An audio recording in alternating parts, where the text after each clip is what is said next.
November 11, 1918. In a railway carriage in the forest of Compiègne, France, German representatives signed the armistice that ended the First World War. Outside, millions of soldiers who had survived the trenches prepared to return home. Inside Germany, the news arrived like a death sentence. 4 years of sacrifice, millions of dead, an empire collapsed. The question that haunted every German mind was simple and devastating. How did we lose? The Treaty of Versailles arrived in 1919, not as a peace agreement, but as a collective punishment. Germany lost 13% of its European territory. Alsace-Lorraine returned to France. Poland was reborn, cutting through German lands. The Rhineland was demilitarized. The German army was limited to 100,000 men, no air force, no submarines, no tanks. But the harshest blow was yet to come. Article 231. The War Guilt Clause. Germany alone was responsible for the war. The reparations were calculated at 132 billion gold marks, an astronomical, unpayable sum designed to crush any possibility of recovery. The economic consequences were immediate and catastrophic. By 1923, hyperinflation had destroyed the German currency. A loaf of bread that cost half a mark in 1918 now cost 200 billion marks. Life savings evaporated overnight. Middle-class families became destitute. Workers carried their wages in wheelbarrows, rushing to spend them before they became worthless. Children played with stacks of banknotes in the streets. The social fabric tore apart. Suicides multiplied. Prostitution exploded. Crime became survival. In this chaos, a 30-year-old veteran wandered the streets of Munich. Adolf Hitler had returned from the war decorated with the Iron Cross, but empty inside. He had no profession, no family, no future. The war had been his home, his purpose. Now in defeat, he felt Germany's humiliation as a personal wound. He blamed politicians, Marxists, and above all, Jews, whom he accused of betraying Germany from within. This narrative of the stab in the back was not his invention, but he would transform it into his life's mission. In September 1919, Hitler attended a meeting of the German Workers' Party, a small nationalist group in Munich. His ability to speak, to channel collective rage into words, caught attention immediately. Within months, he took control of the party, renamed it the National Socialist German Workers' Party, and began building his movement. The swastika became the symbol. The brown shirts became the uniform. Violence became the method. On November 8, 1923, Hitler attempted to seize power in Munich. The beer hall putsch was a theatrical, poorly planned disaster. Police opened fire. 16 Nazis died. Hitler fled, was captured, and sentenced to 5 years in prison. He served only 9 months, but those months in Landsberg prison changed everything. There, he dictated Mein Kampf to Rudolf Hess. In that book, Hitler laid bare his ideology: racial superiority of the Aryan race, the need for Lebensraum, living space in the East, the elimination of Jewish influence, and the destruction of Marxism. The blueprint for catastrophe was written. But when Hitler left prison in December 1924, Germany was recovering. The economy stabilized. Democracy seemed to work. The Nazis won only 12 seats in the 1928 elections. Hitler appeared to be a failed rabble-rouser, a relic of Germany's troubled past. Then the world collapsed again. October 1929. The New York Stock Exchange crashed, triggering the Great Depression. Within 2 years, unemployment in Germany reached 6 million. Banks failed. Businesses closed. Hunger returned to the streets. Democracy, which had delivered only misery and humiliation, lost all credibility. Germans did not want explanations. They wanted salvation. They wanted someone to blame. They wanted a strong man. Hitler offered all three. His message was simple, powerful, and dangerous. Germany had been betrayed, not defeated. The Jews and communists were the enemy within. The Treaty of Versailles was a crime against the German people. Germany must reclaim its greatness, its pride, its destiny. The rhetoric worked. In the 1930 elections, the Nazis won 107 seats. In July 1932, they became the largest party in the Reichstag with 230 seats. The conservative elites who controlled Germany made a fatal calculation. They believed they could use Hitler, control him, manipulate him. President Hindenburg, the aging war hero, despised Hitler personally, but yielded to political pressure. On January 30th, 1933, in a ceremony at the Reich Chancellery, Adolf Hitler was appointed Chancellor of Germany. He stood in the window, watching thousands of supporters march through Berlin with torches. The SA sang. The crowd roared. Hitler knew this was only the beginning. He had legal power now, but not absolute power. The Reichstag could still dismiss him. The president could still overrule him. Other parties could still oppose him. The Constitution still protected rights and freedoms. Hitler understood that democracy would be his tool for destroying democracy. Within weeks, he would set Germany on fire and blame his enemies. Within months, he would dismantle every institution that constrained him. Within a year, he would become absolute dictator. The man who had wandered Munich's streets penniless and purposeless now held Germany's fate in his hands. The question was no longer whether he would seize total power, but how quickly Germany would surrender it to him. February 27, 1933. Flames consumed the Reichstag building in Berlin. The fire could be seen across the city, a pillar of smoke rising into the night sky. Police arrested a young Dutch communist, Marinus van der Lubbe, found inside the burning building. Hitler arrived at the scene within minutes, his face illuminated by the fire. He declared this was a communist plot, the beginning of an uprising. Within hours, emergency decrees suspended civil liberties across Germany. Freedom of speech, freedom of assembly, freedom of the press, all vanished overnight. The fire that destroyed the Reichstag became the fire that consumed German democracy. On March 23, 1933, the Reichstag voted on the Enabling Act, legislation that would allow Hitler to pass laws without parliamentary approval. The communist deputies had already been arrested or had fled. The Social Democrats voted against it. Every other party, intimidated by SA thugs surrounding the building, voted yes. The final count was 444 in favor, 94 against.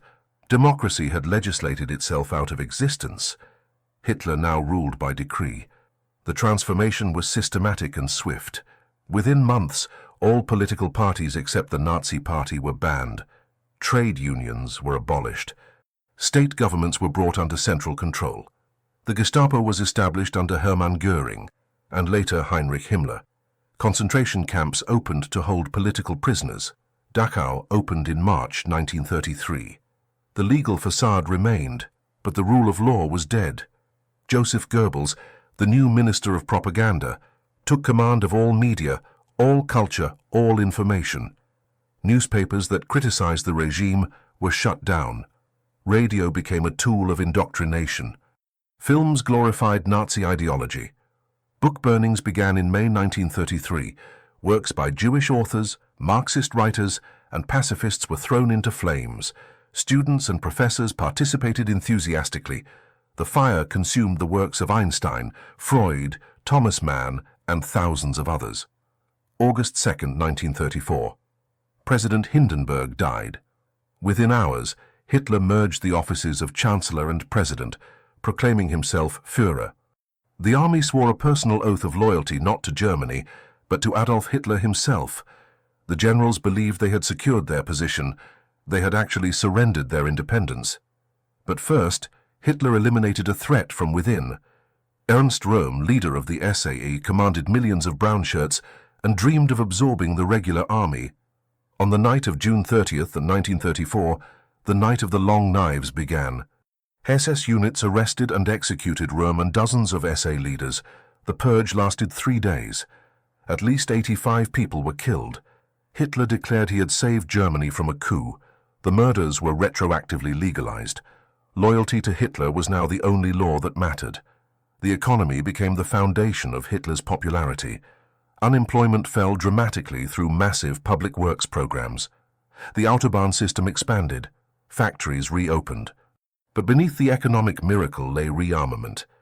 Germany began secretly rebuilding its military in violation of Versailles.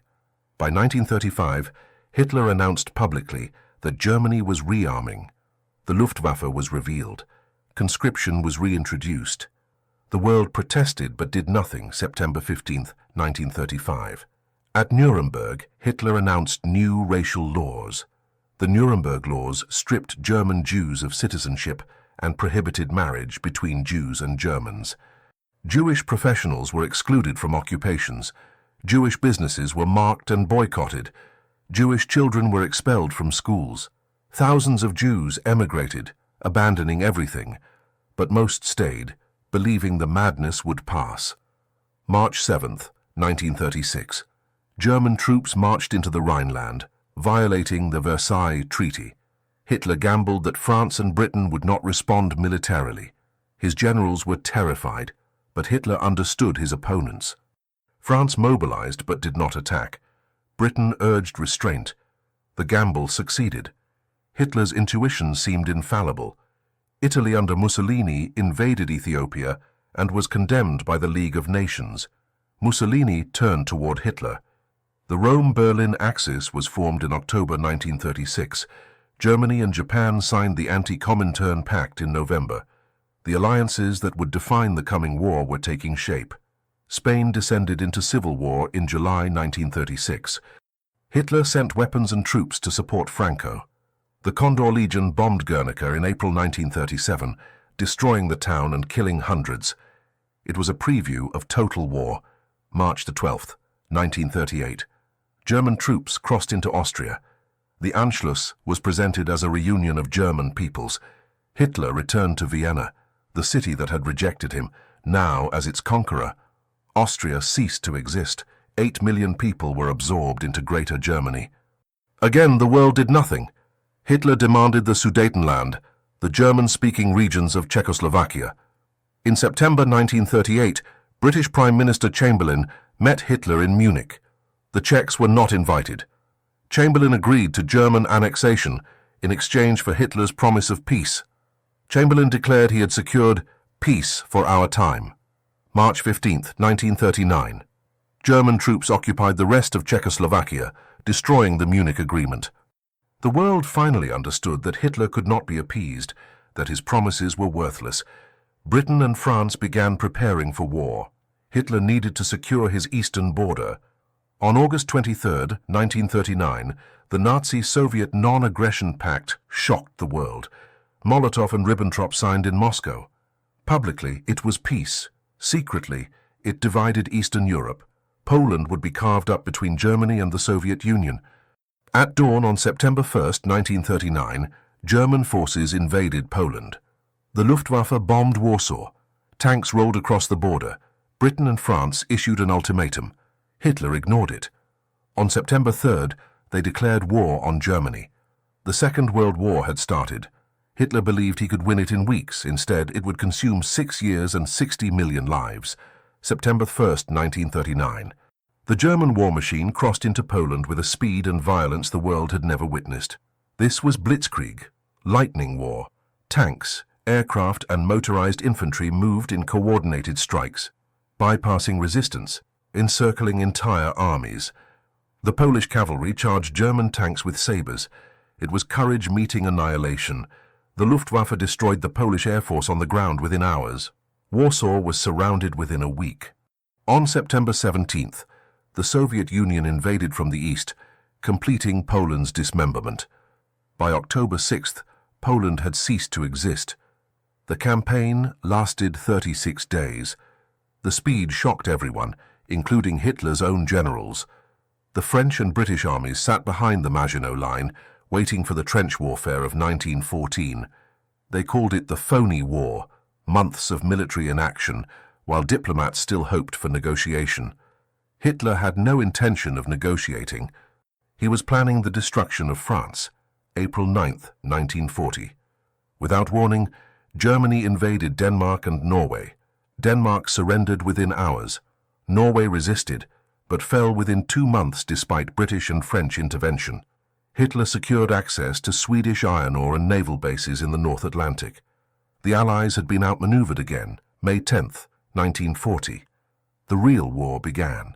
German forces launched Case Yellow, the invasion of the West. Paratroopers captured Belgian fortresses. Tanks poured through the Ardennes forest, a route the French considered impassable. The Maginot Line, France's billion-franc defensive wall, was simply bypassed. Within days, German armoured columns reached the English Channel, cutting off British and French forces in Belgium. Over 300,000 Allied troops were trapped at Dunkirk. Between May 26th and June 4th, a desperate evacuation unfolded. British destroyers, fishing boats, pleasure craft, anything that could float cross the Channel to rescue the trapped army. Under constant German bombardment, 338,000 soldiers escaped to England. Churchill called it a miracle. Hitler called it a mistake, believing the British would now seek peace. He was wrong. June 14, 1940, German troops marched down the Champs-Élysées. Paris had fallen without a fight, declared an open city to prevent its destruction. France, the great military power of Europe, collapsed in 6 weeks. On June 22nd, in the same railway carriage where Germany had surrendered in 1918, France signed its armistice. Hitler watched as French generals signed their humiliation. The revenge was complete. Northern France was occupied. The south became Vichy France, a puppet regime under Marshal Pétain. Britain now stood alone. Hitler expected surrender. Churchill offered defiance. On July 10, 1940, the Battle of Britain began. The Luftwaffe launched waves of bombers to destroy the Royal Air Force and break British morale. German pilots had experience from Spain and Poland. They had numerical superiority, but they faced British determination, radar technology, and pilots fighting over their own homeland. The dogfights filled the skies over southern England. Cities burned under German bombs. But the RAF held. By October 1940, Hitler postponed Operation Sea Lion, the invasion of Britain, indefinitely. It was his first significant defeat. Britain remained unconquered, a dagger pointed at occupied Europe, a base for American support, a symbol that Nazi victory was not inevitable. Hitler's ambitions turned eastward. Operation Barbarossa, the invasion of the Soviet Union, was planned for May 1941, but delayed by campaigns in Yugoslavia and Greece. Finally, on June 22, 1941, 3 million German soldiers crossed the Soviet border on a front stretching from the Baltic to the Black Sea. It was the largest invasion in human history. Stalin, despite countless warnings, was caught completely unprepared. Soviet units were encircled and destroyed. Millions of prisoners were taken. German tanks advanced hundreds of miles within weeks. By December, German forces reached the outskirts of Moscow. But the Soviet Union did not collapse. The distances were vast. The roads dissolved into mud. Soviet resistance, though chaotic and costly, never broke. Stalin ordered scorched earth, destroying everything as they retreated. And then winter arrived. The German army, equipped for a quick summer campaign, faced temperatures of -40 degrees. Vehicles froze. Weapons jammed. Soldiers died of frostbite. The Blitzkrieg stalled in the Russian snow. In December 1941, Hitler made another catastrophic decision. After Japan attacked Pearl Harbor on December 7th, Hitler declared war on the United States. He was not obligated to do so, but he believed America was already Germany's enemy. Now it was official. Germany faced Britain, the Soviet Union, and the United States simultaneously. The greatest industrial powers on earth were united against him. But Hitler's war was not only military. In January 1942, at the Wannsee Conference in Berlin, Nazi leaders finalized plans for the final solution. The systematic murder of European Jews had already begun in occupied territories through mobile killing squads. Now it would become industrial. Camps were redesigned not just for imprisonment but for mass murder. Auschwitz-Birkenau, Treblinka, Sobibor, Belzec, Chelmno, Majdanek. These names would become synonyms for absolute evil. Trains arrived daily, packed with men, women, and children. Families were separated on the platform. Those selected for immediate death were told they were going to shower. They were herded into gas chambers disguised as bathrooms. Zyklon B pellets were dropped through vents. Within minutes, everyone inside was dead. Bodies were burned in crematoria. Gold teeth were extracted. Hair was cut for industrial use. Personal belongings were sorted and sent to Germany. The process was efficient, bureaucratic, mechanical. Murder became routine. By 1942, 6 death camps operated at full capacity. Thousands were killed daily. The smoke from the crematoria was visible for miles. Local populations knew, the Allies knew, but the killing continued. Meanwhile, the military tide was turning. In November 1942, Soviet forces launched a counter-offensive at Stalingrad, encircling the German Sixth Army. Hitler ordered them to fight to the last man. They did. When Field Marshal Paulus finally surrendered in February 1943, 91,000 starving, frozen German soldiers went into Soviet captivity. Of those, only 6,000 would survive to return home. In North Africa, British forces defeated Rommel at El Alamein in November 1942. American troops landed in Morocco and Algeria. By May 1943, the Afrika Korps surrendered. The myth of German invincibility was broken.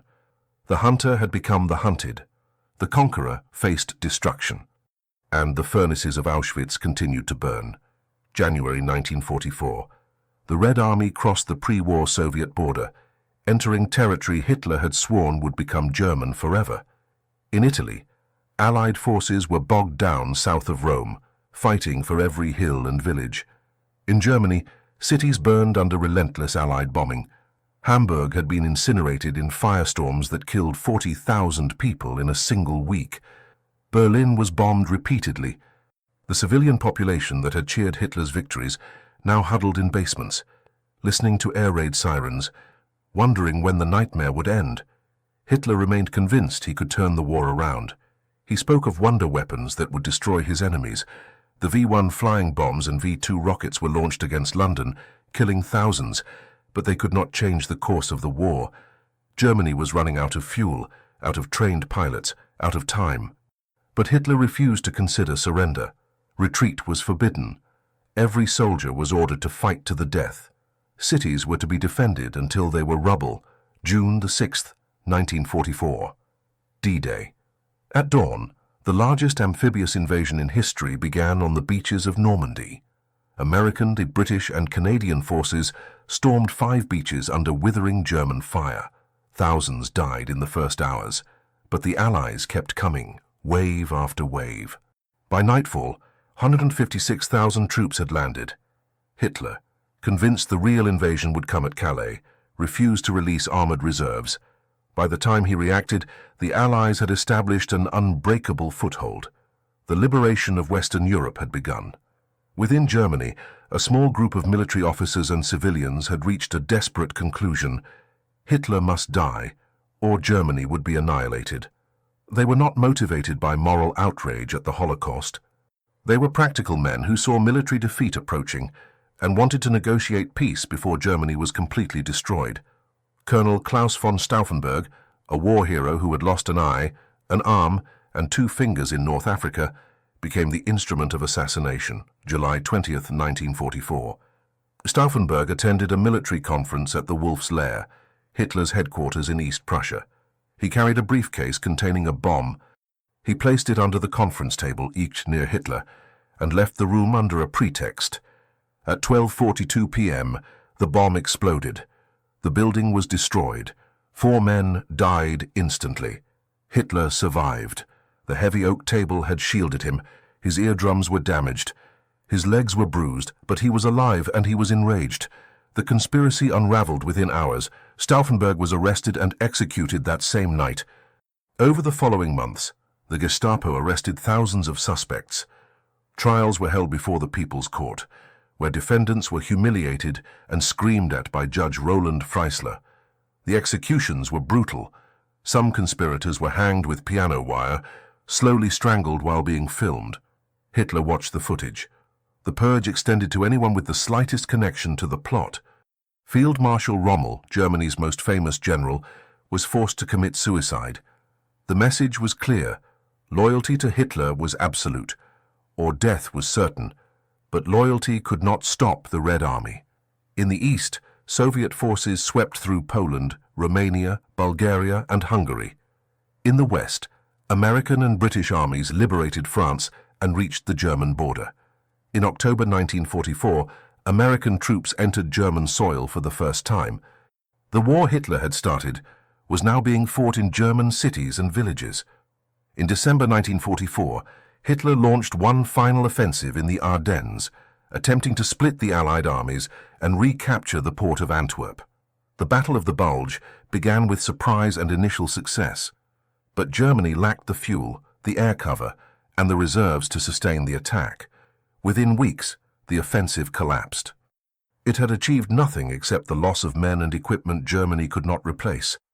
By January 1945, the situation was hopeless. Soviet forces launched a massive offensive from Poland toward Berlin. 7 million soldiers, 6,000 tanks, 40,000 artillery pieces. Nothing could stop them. German cities fell one after another. Refugees fled westward in the frozen winter, millions of civilians trying to escape the approaching Red Army. Many died on the roads, from cold, from starvation, from Soviet attacks. Hitler retreated to the Führerbunker, a reinforced concrete shelter beneath the Reich Chancellery in Berlin. He lived underground, surrounded by maps that showed armies that no longer existed. He issued orders to units that had been destroyed. His health deteriorated rapidly. His left hand trembled uncontrollably. His back was bent. His face was grey. He shuffled when he walked. He was 56 years old but looked 20 years older. Above him, Berlin was dying. Soviet artillery pounded the city day and night. Soviet troops fought from building to building, room to room. German soldiers, old men, and teenage boys from the Hitler Youth fought with whatever weapons remained. The city burned. Civilians hid in subways and basements. There was no food, no water, no electricity. The capital of the thousand-year Reich was becoming a graveyard. April 29, 1945. In the bunker, Hitler married Eva Braun, his longtime mistress who had refused to leave him. The ceremony was brief, joyless, conducted by a municipal official found in the ruins above. Afterward, Hitler dictated his political testament. He blamed the Jews for the war. He blamed the German people for weakness. He took no responsibility for the catastrophe he had created.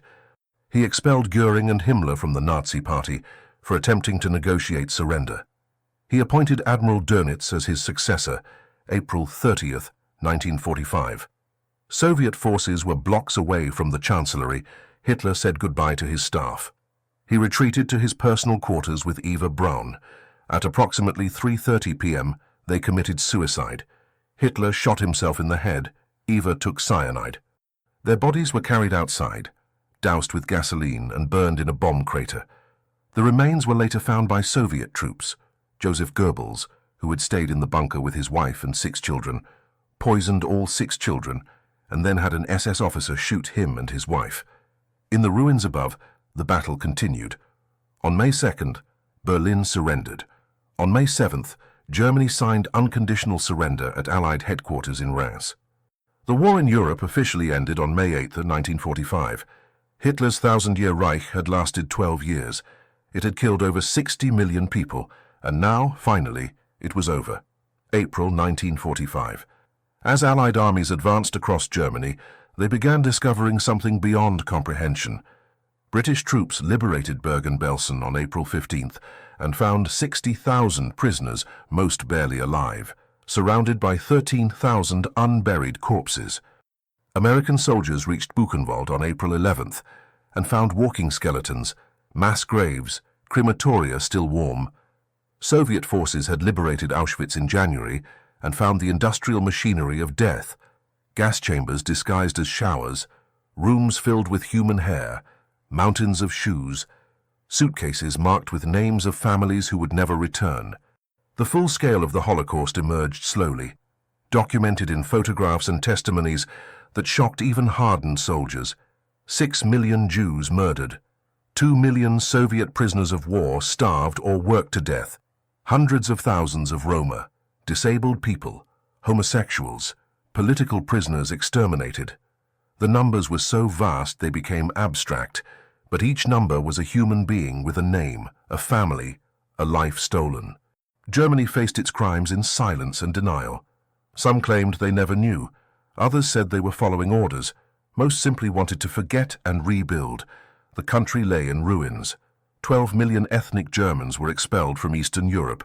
Cities were rubble. The economy had collapsed. Millions were homeless, hungry, traumatized.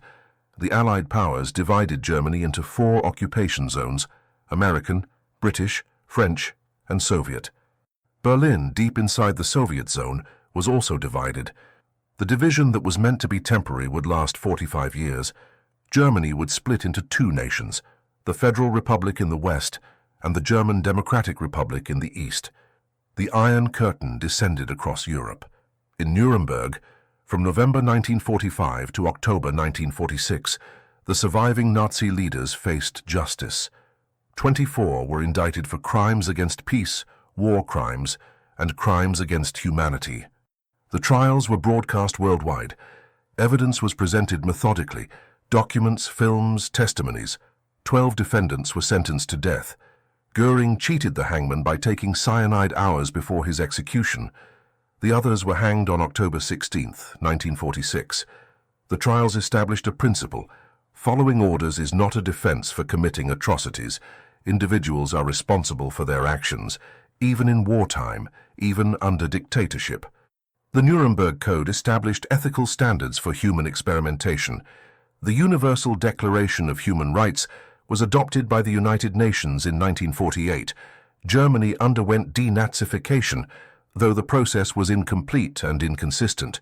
Former Nazis were removed from positions of power, though many later returned to public life. The German education system was reformed to teach the truth about the Nazi period. The lesson was written in ash and blood. Democracy is fragile, hatred is contagious, and silence in the face of evil is complicity. The world swore never again. Whether that promise would be kept remained to be seen.